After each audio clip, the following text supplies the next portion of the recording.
Barclays is holding its annual conference today in New York City with a number of banks already making headlines at the event. We are joined now by the host, Barclays CEO CS Venkatakrishnan. It's a CNBC exclusive. Venkat, great to have you on the show. Welcome. Thank you very much, Sarah. It's a delight to be here. So a lot of big bank speakers, including yourself, at the conference today. We know that you have some updates that you'll hopefully share with us here on CNBC and our audience as it relates to your strategy. What can you tell us? Well, I'd like to begin with a very interesting and important update about our U.S. cards business, which is that today we're announcing the launch of a credit card with a partnership with MasterCard and Microsoft, an Xbox card for gamers.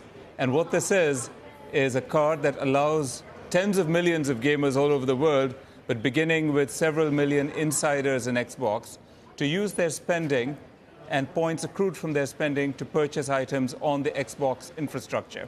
And that's a wonderful, wonderful partnership with Microsoft, with MasterCard, and allows us to reach a different audience from the one which we have, which is usually travelers and hospitality, and brings this to a different part of our economy. So it's an interesting idea, and we are very, very hopeful about its success. No, thanks for sharing it here first. So I don't think of you necessarily, Venkat, Barclays, as a big player in credit cards. Am I wrong? How big is it and how much of a growth driver?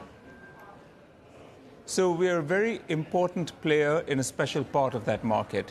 So we are the fifth largest partnership card issuer in the United States. So what we have is about 20 corporate clients, very blue chip names, American Airlines, JetBlue, Xbox now, with whom we have about 20 million underlying customers and many billions of dollars in assets. And what we do is we work with these corporations to help them increase engagement with their own customers.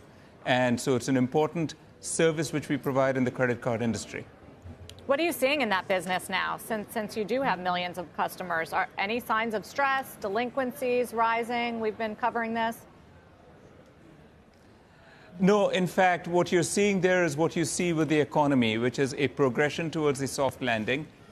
Spending continues to be robust in the United States, partly because employment is robust in the United States. And then delinquency trends are normalizing as the COVID stimulus has worn off. But it is very much in line with what is otherwise a healing economy with a very low rate of unemployment and good consumer spending growth. So you buy into the soft landing story for the U.S. economy, sounds like? Yeah, I think we are near the end of the effects of the monetary transmission that has been taking place by the Fed in the last year and a half. And so we are seeing the economy achieve, as I said, that soft landing. Financial assets are relatively stable, and underlying economic trends are continuing to heal.